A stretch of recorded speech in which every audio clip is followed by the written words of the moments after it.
Hey there, everyone. Thanks for tuning in to another episode of the Caderna podcast. I'm your host, Brian Caderna, and I'm happy to have you joining us.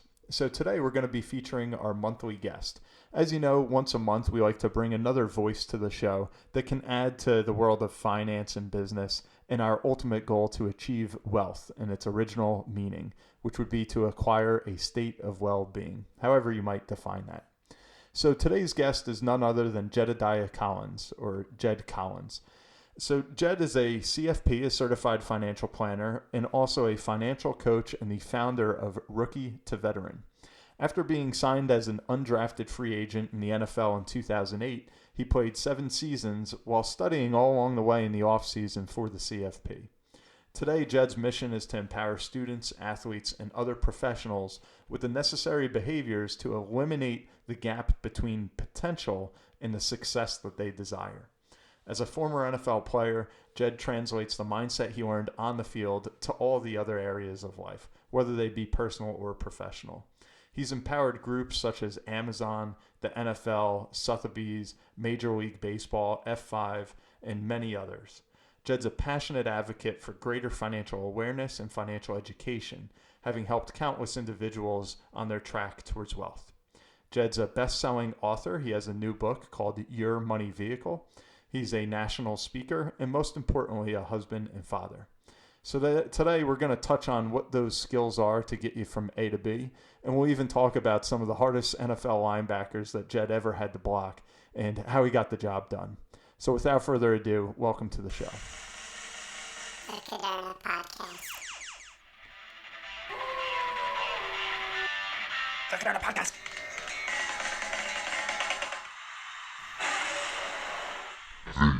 Caderna Podcast. Jedidiah, thanks for coming on the show. Well, brother, I love the opportunity that we have these kind of mediums where I get to connect with people like yourself and your community and your audience. And so I appreciate this platform and excited to have the conversation. Yeah, of course. We're happy to have you here. So how exactly, if you could take us maybe back to the roots of it, like when you were a kid growing up, I assume you wanted to play football and be a star, but did you ever think about money, or did you ever see yourself, ending up in this world? Not in the least. Actually, my family's a basketball family. My father played at Seattle University back when they were very good. One of my brothers followed his foot tracks and played at Seattle U, and another brother played at Cornell. So I was kind of the black sheep that pursued football, and there was a lot of reasons for that, primarily because they were all 6'5" and 200 pounds, and I was 6'1", 250. And so you have a wise coach sit you down and say, where the heck do you think you're going for basketball? But around finances, it is such an interesting piece, and it's part of my story and why I'm so passionate about it. I grew up in Orange County. Orange County, California has been an affluent community for a long time. My father was the first person in his family to go to high school, or not to high school, to college. And then he went on and went to law school, became a lawyer, and ended up running his own law firm.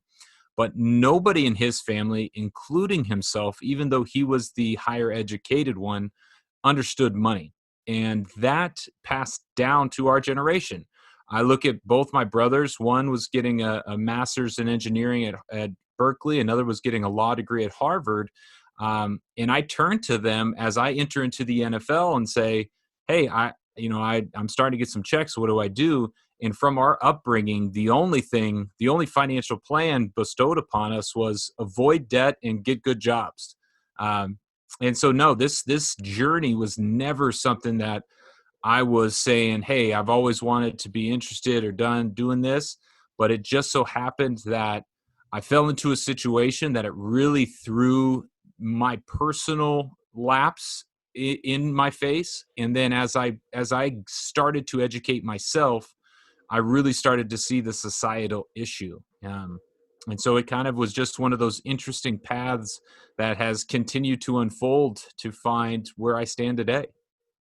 That's interesting. So you were expected to be a basketball player, and then you kind of took a totally different route with football and finance. Yeah. Yeah. And, that kind of seems to be the basis of who I am. I continue to never be the like, and why partly why my slogan is help people eliminate potential is I hate that word potential because it's a backhanded compliment saying you haven't accomplished anything. But what I've been able to do is throughout my experiences is I am a much better football player because I stole all my skills from basketball, my footwork, my hands, my body positioning, my athleticism, all of that. And as I progressed through my career on the field, off the field, that quality has proven to be probably my best attribute is the ability to steal from any environment and kind of translate it into a different facet. That's well said. And I think you see a lot of that too, that basketball to football transition that folks are making nowadays. Oh, I yeah. think Antonio Gates was maybe like the first really one that kind of splashed in the NFL. Yeah. And so you're from California. Now after your career, did you settle back down there, or where's home for you? So I met a young woman in college, and she was from Bellevue, Washington, which is just outside of Seattle. And it was a very short conversation on where we were going to land. So I live in Bellevue, Washington. Oh, okay. uh, but we've been married for 10 years, and this has truly become home, greater Seattle area. Being from, I went to Washington State University, so I have a lot of, friends and connections here. But it is a very easy task to tell my family, hey, we're getting on a plane and going and visiting grandma and grandpa down in California. Yeah, That's one they'll sign up for. that's awesome.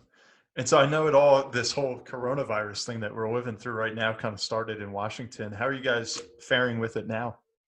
That is it's a very interesting story. We have a beautiful curse to that. So began and the origin in a nursing home about 10-15 minutes north of where I sit right now. And because it blew up so quickly, Seattle and Washington really got ahead of this thing. We went on lockdown much quicker. We started to take more precautions, and things really kind of evolved faster because we had such a condensed situation to see, wow, this thing's going to be bad. It's going to be a big impact. Where in other communities, as it kind of went across the nation, it was this trickle in, and everybody kind of like for us, it was overnight. People were Yeah. dying. It was very unfortunate. It was an older facility, and there was some other, extenuating circumstances to the building at large. But it was a blessing in disguise for Washington State. And as it's progressed, our community has done a really good job of keeping the numbers down. But it was hard to be the first to get it in the States and to see the national news, but then even more so when we kind of passed the torch and I started talking to friends in New York or Louisiana who then took it, and they were unfortunate to not have that early kind of alarm system. Yeah, and it's strange because here on the East Coast, especially in New York, it's kind of like we sat back and watched what was going on, and then it still seemed to completely blindside us. So that's definitely good that you guys obviously got out in front of it. Yeah, and Yeah. it's And so what are you doing nowadays? If you could tell us a little bit of kind of how you transitioned out of football and obviously had a passion for finance, but mhm, where are you at now? I know that you've written a book, but mhm. what have you been up to and how did you get here? So currently during the quarantine time, I've set a list of new goals for myself. Oddly enough, I began a business January 1st, 2020, around public speaking and standing in front of large groups of people and delivering messages. Beautiful timing to do that as an entrepreneur, I'll tell you. But as I got humbled, and as along with everybody else, my income was taken, my business was put on hold, and I was kind of left in the dark. In a day or two, you kind of just sit on your hands and say, "What am I supposed to do? What can I do?" Um, but that took me to one of my principles. So my principles come from the series I call Rookie to Veteran, which were behaviors I witnessed in the NFL locker rooms. And one of them was mow your grass and always continue to focus on what you do control, and kind of just try to eliminate and block out the items that you don't. So today I look at what I do control. And in the quarantine, we have time. So right now I am starting my own podcast, which I'm excited about. I'm writing my second and third book. I am turning Your Money Vehicle, the book workbook, into an online course. So that will end up being about 35 or 40 short 5 to 7 minute videos. And really trying to see how I can pivot. Throughout my career in football, I was cut a dozen times, which makes me a great failure. It is just poetic that my entrepreneurial life began with a quote unquote failure. The difference in myself is I welcome that. I see failure as such a gift because it's not the end, it's the beginning. It is simply your acceptance of something that was not going to work, and your growth of, all right, we got to change, adapt, and pivot into a new opportunity. Today, I look at my world and say, 2 months ago, it got blown up, but now I am positioned to be able to reach a bigger audience, to provide a bigger impact. And of anyone, I am more prepared to make this pivot because for the last 2 or 3 years, I've been really focused on video and how to create visual content along with education. So my world today is combining my two passions. My passion from the NFL is around my mindset and those behaviors and principles of success. And my other side is around money and my certification of financial planning and teaching people this foreign language that for some reason our school systems has overlooked. Yeah, and I agree with that. And you hear more about financial literacy becoming a part of the curriculum, and I hope it does. It's definitely something that's still under addressed. And Well, so if they need a curriculum, Your Money Vehicle is a 10-week course that is my goal and mission to get it into every high school in America. So we'll that's awesome. see. Yeah, we'll see how we get.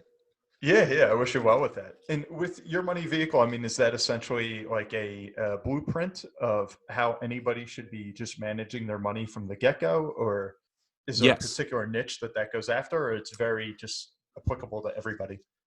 So my father wants me to say it's for anybody who wants to begin their capitalistic journey. Capitalism is a funny word. I think it's one that we need to better understand before we condemn. But truly, it is the changing of your perspective of money. Why we title it Your Money Vehicle is very specific because, first and foremost, this is your vehicle. This is not Jed's. This is not Brian's. This is not anyone else's. This is yours. You need to put your name on it. And one of the items I really emphasize is how important taking ownership and putting your name on things is, whether it's playing football or taking a project at work. If your name is on something, you are now associated for it and you will be kind of reviewed accordingly. So the other end of that is the vehicle side. For too long, we've seen money as the destination. One of the questions I love to ask during my workshops is, let's say the genie comes out of the lamp, and it's kind of perfect. I just watched the new Aladdin with my daughters the other day. Will Smith did a fantastic job. If you have not seen it, I highly Yep, I have. recommend. It was good. He was excellent. Yeah, Big definitely. Will, man. I don't know if he was Uh, Robin Williams. To me, he was like the ultimate back in the day. But that's true. Oh, yeah, but he did a yeah, good job. that's like It's hard to replicate. it's like Jordan LeBron. You know what I mean? It's like, they're Exactly. Yep. so that the genie comes out of the lamp and you say, well, your one wish financially, what would it be? And most people say, oh, I want $1 million. And one, you start to say, okay, well, $1 million isn't what it used to be, but really, what does that $1 million represent to you? What are you going to do with that $1 million? What lifestyle do you want to have that $1 million support? And the idea is to get people to see the difference. The money is not what you want, it's the lifestyle, or it's the outcomes, or it's what the money can provide for you. And so that's why I love calling it the money vehicle. is because this thing is going to take you on the journey. It is the source of movement and action. It is the verb of the sentence, not the noun. And if we can get people to really look at it that way, then we can get people to challenge themselves to ask, well, then how do I use it? How do I sit in the driver's seat and actually learn to drive my money vehicle? And I love to encourage people to use money, USE. Your money vehicle is intended to get you to U, understand, S, strategize, and E, be efficient, use money. And so this is what the objective is we see your money vehicle as the beginning. I want to sit you down and answer that first question everybody should be asking is, why is money important to me? I explain in chapter 1.1 how pensions are gone and how your freedom and future is truly on your shoulders. Yep. And all the way up through the first 10 questions somebody would ask and need to be answered on their financial journey. So this is not a stock picking or get rich or wealthy overnight kind of book. This is I want to show you from a wealth management, my CFP side, 10 questions and facets of money and really introduce you to the holistic wheel of all the opportunities you have around your money. Because truly investments, while it's the sexy engine and is important, we control very little of it. So let's go start talking about taxes and insurance and cybersecurity and vehicles and banking and cash management, all these other elements that you will absolutely control more of. Yeah, I like that. I mean, that's something I'm constantly speaking to even my own clients about is, making sure that they don't confuse investments with financial planning. Investments may be a part of financial planning, but it's not the end all be all, kind of like you were saying. And so Yes. when you were in the NFL and kind of bouncing around and then eventually transitioned out of football, did they help you with that transition to get to where you're at right now? Or was it kind of like, thanks for your time, see you later, now go figure out your life? Thanks for your time. See you later. You are only as valuable as you are on the field. And that is even seen in the training room. Trainers are not healing you for your life.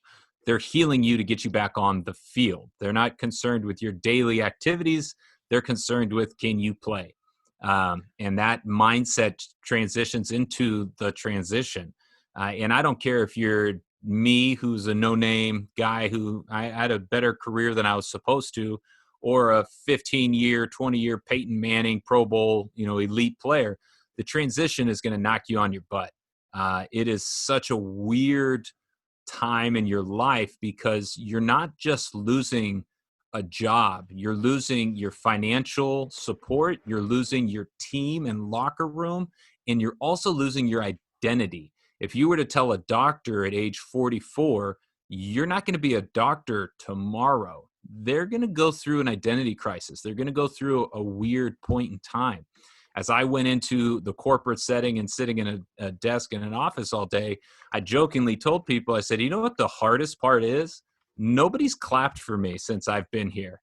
And as an athlete, that's our praise. Like that's what people are starting to talk about football and basketball and baseball being played without fans. That's going to be a weird psychological piece because you play for that fandom. You play for that energy. So no, one of the things I get to do today and what I love to share with transitioning athletes are the rookie to veteran principles. So I believe we have so much in our tool belts that are going to prepare us for success beyond the field. But so many athletes stop, look at their competition or look at where they are and say, well, I got to start at scratch.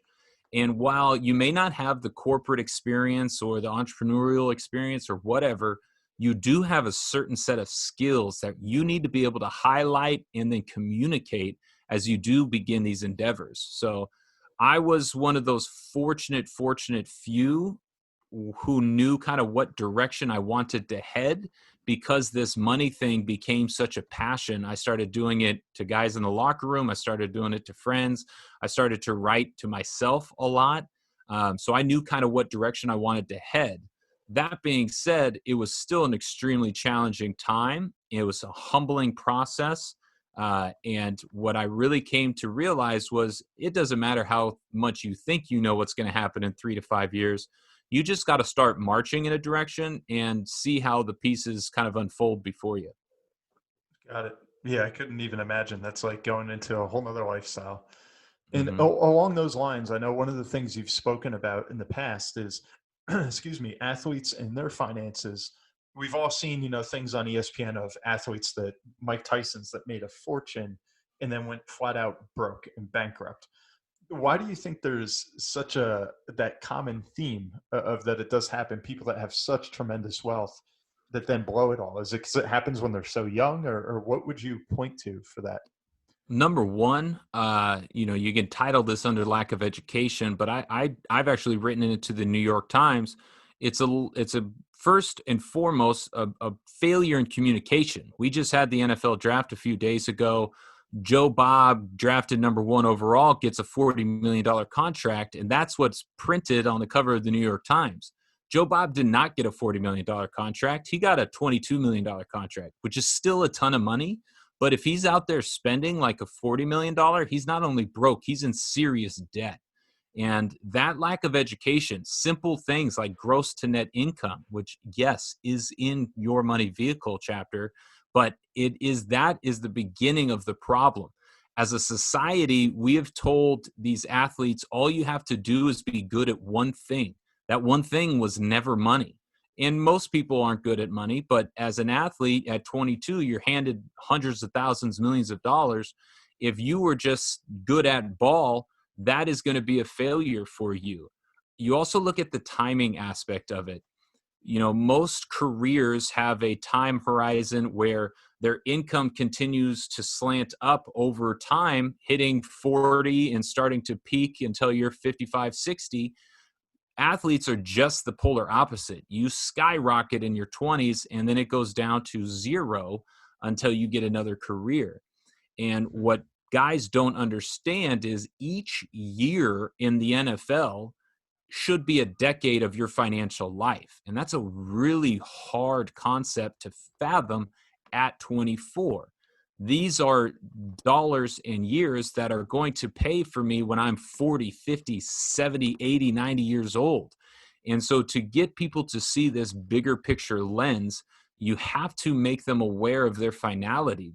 Everyone who walks into an NFL or a professional athlete locker room is confident in themselves and their ability. It is also a detriment because they're so confident they always believe there's another contract coming. And so what, as an advisor, you need to do is understand what their money mindset is, what their relationship is. Most professional athletes come from hard backgrounds, but then you also need to get them to understand that where these dollars are going to provide for a life beyond their 20s. I tell rookies each and every year, your dream was not to be a rookie. The NFL dream is to not walk across a stage and hear your name called. The NFL dream is to leave a locker room years later with a bag of M&Ms. And that bag of M&Ms is some money and some memories. I like that. That's a great acronym there. Well, I didn't make that up. I stole that from one of my coaches, Joe Vitt. Do credit, Okay. Who but I'll and take it. just out of curiosity, who was like your best coach or influential coach, both on the field, but also to get you to where where you're, as they say now, more than an athlete and really starting to do some impactful things now in education? That's a great question. I would say my best coaches were fellow players, the veterans I looked up to, the guys who I saw truly capturing the dream. And those were the guys I wanted to emulate. Those were the guys I stole from. Coaches along the way taught me ways to survive in the league, whether directly or indirectly, but it was truly the veterans that taught me what success looked like and how to achieve that. That being said, I remember very pivotal moment in time as I was becoming a fullback in the NFL. I was a tight end in college and a linebacker in high school.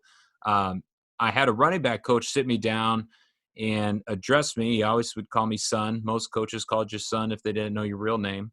And he told me, he said, listen, you're not going to touch the field until you're the best on the team at this one thing. You need to find your one thing. And for me as a fullback, that was going to be lead blocker. And that was a mindset shift for me because I was always the jack of all trades guy. And so as I looked at that, I really started to understand I needed to create this list of what my job was, number one, was going to be. And I think that's, as I translate it to money, that really helps us on a prioritization of a daily basis of what is my number one goal of money at the moment. This is not my ultimate goal. This is not where my whole plan is headed, but this is, April 28th, 2020. What is job number one for me financially?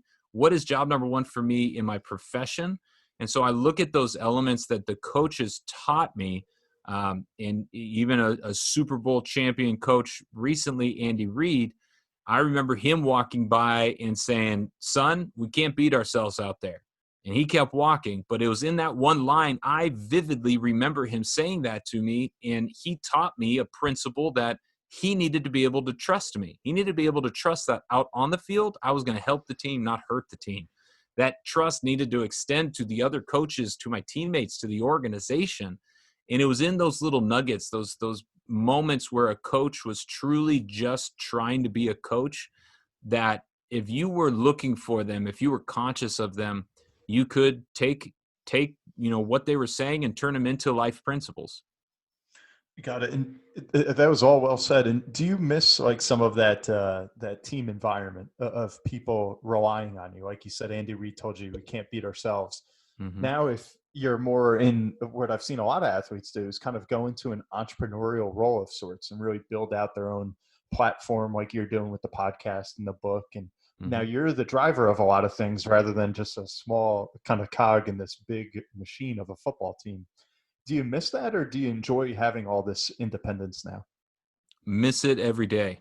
There is a brotherhood in the locker room that will never be replaced. And that's a neat feeling, and it's a sad thing to say, but there's just a commonality to know we are all gathered for the same purpose, to have this idea and this sense of unity for a greater good. And I think you can see it in the military to a much, much higher degree, but why we love sports is that bond. And company, money, passions is a really neat bond, but I would definitely say I miss the camaraderie of, fighting and battling with brothers for that purpose. But there are other elements and most of the rest of the elements of the game that I don't miss at all. So there a little bit of competition, definitely the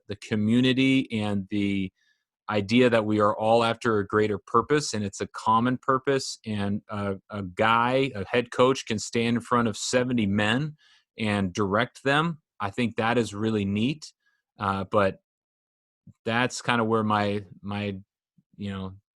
fondness falls for football. No, I get it. And Yeah. do you feel like you ever try and replace that at all, or want to in life, or did you kind of say goodbye to that phase and move on to now more of an educator role? I think you cannot try to replace it. I think it's kind of like a drug of some sort. If you try to replace it, you're always going to be searching for it.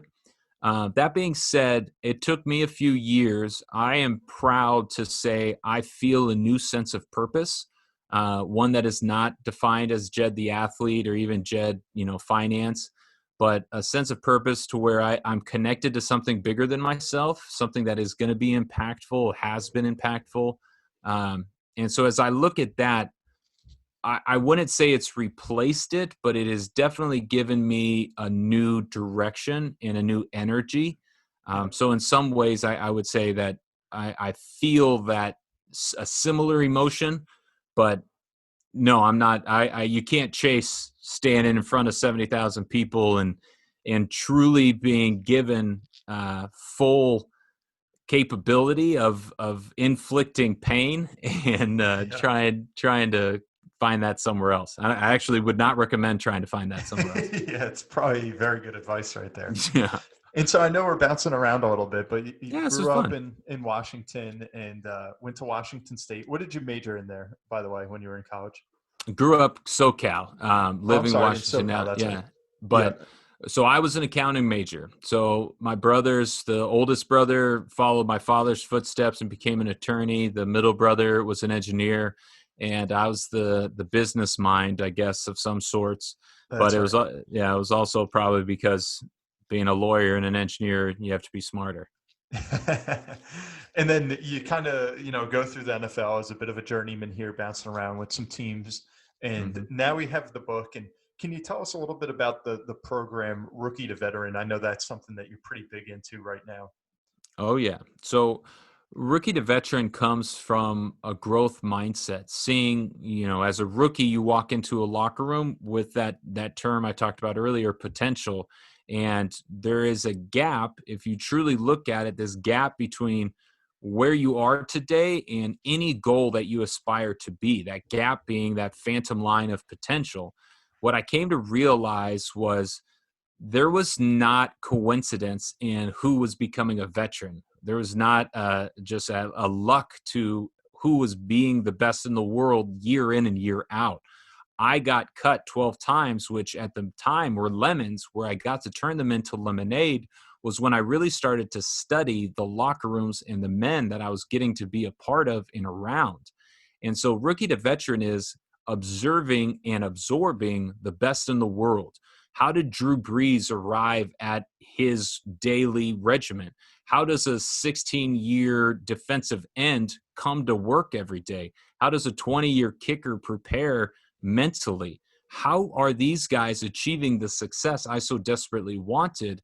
And so I map out a 10-step process that I take teams, individuals, and people through, beginning with the Be a Pro mindset and going through each and every element of the journey. And it was in those 12 locker rooms, in those different fields and areas where I principles, but these are not football principles. These are life principles. And I've been able to prove that as I interview CEOs or business owners and I go into organizations and I deliver. Each and every corporate environment has a correlation to these 10 principles because that's the idea of a principle. They are supposed to translate into all aspects of life. They are not how to make a 53-man roster in the NFL. They are how to grow from rookie to veteran, how to be an apprentice to an artist, how to go from wherever you are to where you want to go. And so that's what the 10 steps do is they eliminate the gap, they remove the potential, and they try to bring you from where you are to where you want to be. Got it. And that's what I wanted to ask next for some of those listeners out there that haven't read your book yet, Your Money Vehicle. If you could just kind of open up and kind of peel back the curtain a bit, give us a little bit of the secret sauce as to what's in there within those 10 principles. Anything practical or any favorite one that you'd like everybody just to hear quickly to kind of clue them into what's behind behind the cover? So I will intermix the two because that's where I find I'm unique and I love to do this money and the mindset side. One of the rookie to veteran principles is game of inches. What I came to realize was the biggest difference between college football and the professional game was that a veteran comes in and steals inches each and every day. I got to work with a 12, no, maybe it was 14-year linebacker in Kansas City.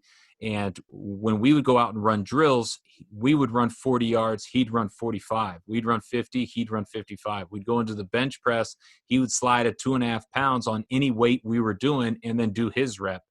And it was that understanding, that idea. I challenged him. I asked him, I said, 2.5 pounds, I don't get it. That's not going to make a difference. He said he focused on stealing inches, understanding small hinges swing big doors, saying an inch leads to a yard to a first down to a touchdown to a win, and a win to an opportunity to go to the Super Bowl, which is his most and his why. But that was his focus. And as I transition into Your Money Vehicle, people all the time say, I don't have enough to start, or I don't know where to start, or I can't do this. And it's this understanding and this declaration that I'm just going to go and steal some inches. I know whether it's cash management, whether it's taxes, whether it's investments, it's fees, it's even just opening a tax advantage vehicle. If I am stealing inches over time, they're going to lead to a big, big impact. And the best and greatest example of that, and one concept I try to get young professional athletes to understand, the inch in money is time. It is compound interest. It is the eighth wonder of the world. Albert Einstein deemed it one of the brightest minds of human history. This idea that over time, if you let an investment compound, whatever that investment is in, it will have an exponential growth. And so if I were to leave people with an understanding around your money vehicle, we have written a workbook. This is not a book. This is something that you are going to each chapter have to answer not only content questions, but personal planning questions. And each chapter has exercises and, most importantly, action items. So your money vehicle is not just a financial education, it's financial empowerment. Empowerment means I give you the confidence to go and act upon these things and create your own personal plan.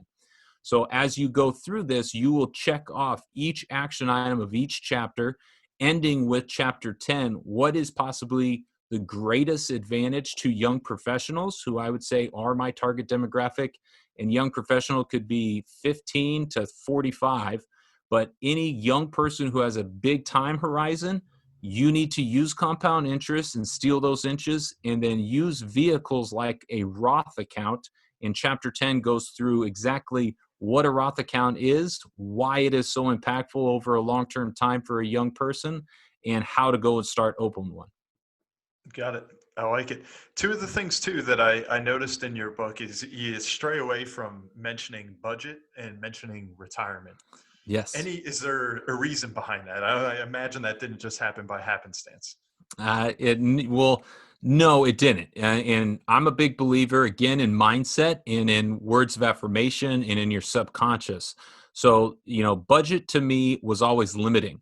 I had to abide by my budget. It controlled me. Cash management put me in control. And remember, we're driving our money vehicle. We are in control. So I looked at it differently. I wanted something that was not a limiting mindset, but it was an abundance mindset. And cash management was something that would fit my lifestyle. A budget felt, kind of like it was going to limit my lifestyle.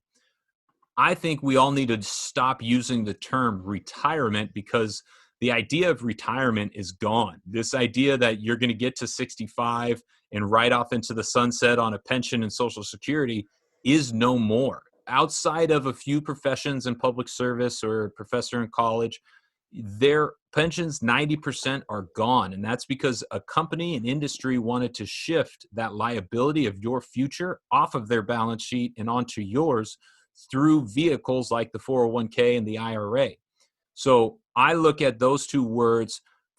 Retirement was even limiting because I was working towards this date, and then that date I get to go and be somebody else. I don't want money to be I work for it and then I get to finally stop worrying about it. I don't want to just work for money. I want money to work for me. And when I get to a day where I get to do something I want to do while making money and also have money working for me, that to me is freedom. And so my goal is no longer the R word. My goal is financial freedom, because I don't see myself, if I am financially free at 52 or 72, ever having to fully stop, because freedom means I'm only doing what I want to do. I'm a writer. That's something that I hid from the world, from people who knew me until I was 30 years old.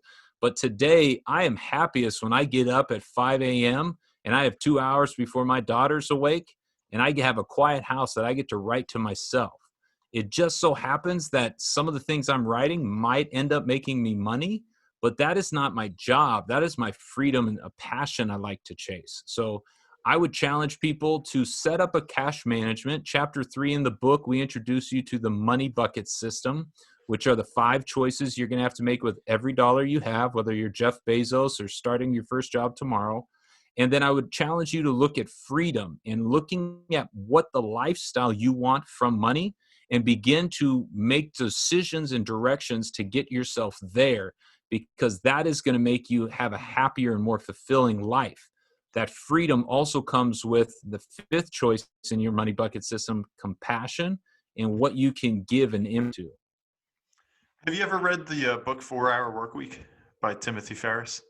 I have it. I have not read it. No, I need Yeah, to. yeah, I think you'll really like it because I'll Really? be honest, that was one of the first ones that I read, where so many ideas in there, similar to what you're saying, a lot of the things I believe as well, but was really spelled out, and it kind of resonated, and obviously resonated with a huge audience of this idea of, retirement's a thing of the past. And you should be able to kind of retire in short time frames throughout the whole course of your life, to pursue, your passions while you're living, and not just wait, 30, 40 years to get there. Right. Um, And you even look at right now, we are being quarantined and sat at home. What do you have right now that you've never had before? Time. You have the yep. most time. So what was that thing you said you wanted to do, whether it's paint your house, paint your nails, whatever it is, now you have time to do it. So I would That's challenge, exactly right. yeah, go Yeah, I chase think a that's passion. the silver lining of this whole thing that people are going to walk away with is, really saying, okay, I'm not at work 24/7 like I used to be. Now I'm at home. I'm with my family. We've got time on our hands. What do I really want to do with it? And so Hmm. I think it'll be interesting to see some of the things that come out of this pandemic, whether it's new inventions, new ideas, new books, new movies. Who knows? Hmm. But yeah, definitely an interesting time. So that was pretty cool. And with the books that are out there, and I know it's a very crowded space. I obviously have a book kind of in the world Hmm. of finance as well. Is there anything that you did, or that you just want to underscore real quick, that you would say is different than the athlete turned businessman, or from the financial Dave Ramsey, Susie Ormans, all these books and talking heads that are out there? What was kind of like your unique value proposition that your money vehicle and your platform brings to the world? So I briefly mentioned it. I would say it's because my content is all about the individual. I am not teaching to make you think I'm smart or understand the concepts. I am teaching to make you learn and understand. So where our differentiator is in truly how we communicate. Everything throughout the Your Money Vehicle book is told through a storied element.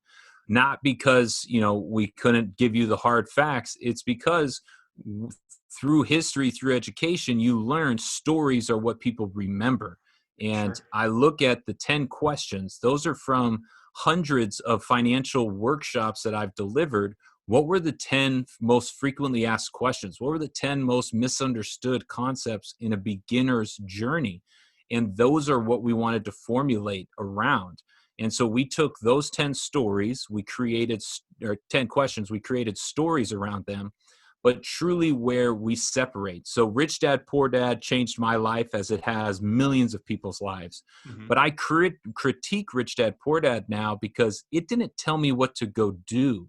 It changed my mindset and a philosophy, and for that I'm forever grateful. But it didn't give me action items. Your Money Vehicle, you are going to be told a story. You're going to be, educated into how it financially will impact your life. But the most important part is because education fails in and of itself, we give you actions, and that changes it I to like it. empowerment. And those are what we are going to judge and critique our success on, is lasting impact through those actions. My mission right now is to open 1 million Roth IRA accounts. Why? Okay. Because if you read and see what a Roth IRA account will do for a young professional, not only one, are you in the lowest income tax bracket of your career, but two, you could have upwards of 60 years of tax-free growth. Those are both elements that will significantly steal inches and make an impact in your money vehicle. I couldn't agree more. And now, if we could transition to one of our favorite segments for our viewers and our listeners, it's the lightning round that we feature with our guests. All So, right. if that's okay with you, we'll dive into this. Just fire off some quick questions to you. And if some of them, if you feel the need, you want to elaborate a bit, you're more than welcome. But if we can get started on that, Are you game? I am game. All right, let's do it. So first off, what is your favorite food? Dessert. And your favorite vacation? uh, Going to my parents' house in Palm Springs. Okay. Favorite movie of all time? Wow. So I didn't have TV growing up, so my brothers and I would just watch movies and recite them to each other. Um, this is going to be awful, but a movie I can recite probably word for word is Night at the Roxbury. Okay. Not a It's good movie, but it's some would consider that a classic. yeah, there you go. Yeah. How'd you not have a TV? What Uh, so we just never had cable. My father wanted us to be readers, and we didn't even have channels 2, 4, and 6. The only thing we could do was watch movies, and we got outside. We were California, so we played you can't basketball beat all that. day, and did That's yard pretty work. cool. And you said you'd read a lot. What was your favorite book? Favorite book growing up? Uh, hmm, that's a great question. You go classics. I mean, Huckleberry Finn. It's hard to Okay. overcome. I read one about the Civil War. I'm blanking on the name of it. But that was the first. I remember the first book I read over 100 pages was one about the Civil War, and I loved it. I don't remember what the title of it is now, but Okay, we could come back to it. yeah. And now that you've kind of been on both sides of the fence as a athlete, making some of that fast, big money, and now as a financial guru, if you will, or financial expert, what would you say the best investment you've made has been? In myself, in developing skills for my future. I look at right now, I've talked to a few universities and students on college campuses and even high school students, and they've been given a gift. For the first time in history, they're on an equal level field with people in their 40s and 50s. Who better to adapt to this new world that is about to unfold than a 22-year-old entering their first career as opposed to a 52-year-old that has a career? I've invested in myself. Even when I was playing football, I was getting my financial education. When I was in wealth management, I was learning social media and video content. And those are the reasons why I don't fail. Those are the reasons why I pivot and find new opportunities. So to continue to develop your skill set, never be satisfied, never stand on one leg. You ask a surgeon right now who has never had a concern over their income being in jeopardy, they are not making money and they stood on one leg for too long. I don't care what it is or where you are, if it's how you invest, if it's how you have income, diversify. Your skill sets need to be diversified. Learn new ones, adapt, and be able to pivot, because those are the people who are not just getting through quarantine, those are the people who are growing through quarantine and are going to come out on the other end having stories of capturing opportunity. And on the flip side, the worst investment you made? So my first paycheck, I can't say it was my worst investment, but it is what woke me up to my financial illiteracy. My first NFL paycheck was for about $30,000, and I spent it before I even opened the envelope. I bought an engagement ring, and my wife and I have been married for 10 plus years, so it was good, Yeah. but that was a financial mistake. And I said it the day after we got the ring, and I'll say it to this day. So you're saying that the wedding ring, was your worst investment? I was saying it was my worst financial decision to Gotcha. take every penny I had and spend it. Got it. No, I understand. I was going Yeah. to say, if you want me to edit that out just to cover you, I will. No, she's cool with it. And just a couple more here. We have your favorite quote that you live by, if you have Ralph one. Waldo Emerson. He says each man, I edit it to each person is better than me in some way. From that, I will learn from them. That's great. That's a great quote. And a childhood hero that you had looking up to. David Robinson, a guy, Basketball player? obviously basketball Hall of Famer, went into the military, was kicked out of the Air Force or the Navy because he was too tall. But I remember reading a story that he could walk the entire length of the court on his hands. And then following up those kinds of, historic kind of elements with arguably one of the most respected men to ever play in the NBA. And I always thought, it's so hard to build a reputation and build a brand, and to have, he had the world at his fingertips, and yet he never, still to this day, never tarnished his legacy. Yep. The Admiral. Yep. The He was the Admiral. man. And then any influential mentor or coach that had a big impact on your life? Oh, tons. One of my principles in Rookie to Veteran is Find Your Graybeard, which is a mentor. But it was a financial advisor while I was in the NFL, who was also a Washington State football grad. I pinged him with hundreds of questions while I was beginning out and learning. And he was the one who finally said, listen, I can feed you fish all day long. I've been in the business for 25 years. It's not until you learn to fish that you're really going to be satisfied. And so that's what challenged me to go start studying for my CFP.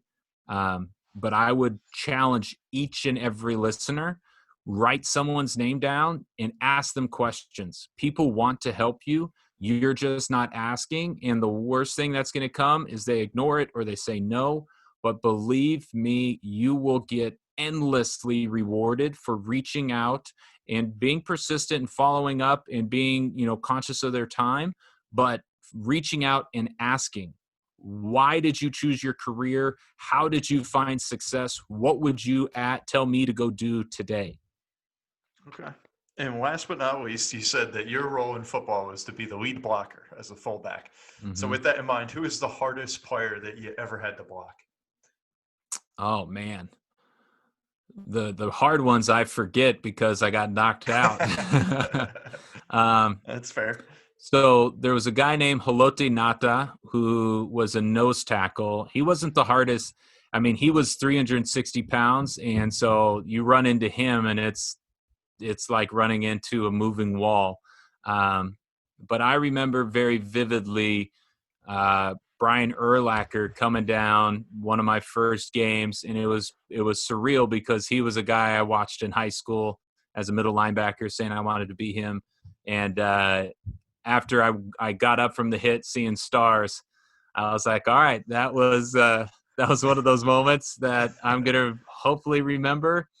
But yeah, truly, I could name most stadiums from my back, because if you're a warrior and you go into battle, you don't win them all. Yeah, that was awesome. Well, Jed, thanks so much for coming on the show today and sharing a little bit about your new book and just your journey from going from the NFL to now having an impact in other ways as an educator. So this has been great. And anything else that you'd like to leave our listeners with today? Any last words? I love feedback. Again, failure, feedback are the ways I grow. So reach out, give me thoughts on your money vehicle. I'm writing and have written level 2. Give me thoughts on that.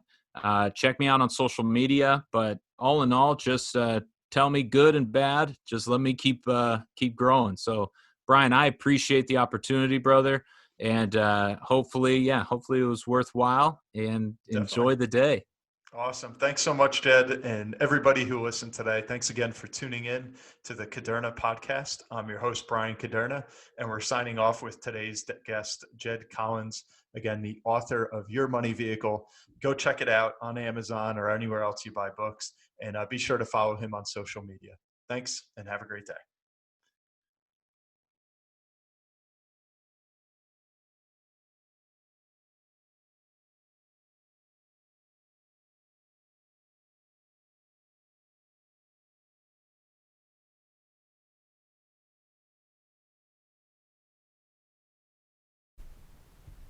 The Caderna podcast is for informational purposes only. Individual situations may vary, and the information should be relied upon only when coordinated with individual professional advice. Guardian and its subsidiaries do not provide tax, legal, Social Security, student loan, mortgage, or real estate advice. Listeners should contact their own tax, accounting, or legal advisors or the Social Security Department in this matter. All investments and investment strategies contain risk and may lose value. Brian Caderna is a registered representative and financial advisor of Park Avenue Securities, LLC, Pass, 300 Broadacres Drive, Suite 175, Bloomfield, New Jersey, 07003. Securities, product services, and advisory services are offered through Pass, a registered broker-dealer and investment advisor, not 973-244-4420. Financial representative, the Guardian Life Insurance Company of America, Guardian, New York, New York. Pass is an indirect, wholly owned subsidiary of Guardian. Caderna Financial Team and International Planning Alliance, LLC, are not affiliates or subsidiaries of Pass or Guardian. Caderna Financial Team is a division of International Planning Alliance, LLC, a general agency of Guardian. Pass is a member of FINRA, SIPC. California Insurance License Number OK04194. Content of the Caderna podcast is copyright of Brian M. Caderna, all rights reserved. Any redistribution or reproduction of part or all of the content in any form is prohibited without prior permission from the Caderna podcast. The views and opinions expressed herein may not be those of Guardian Life Insurance Company of America, Guardian, or any of its subsidiaries or affiliates.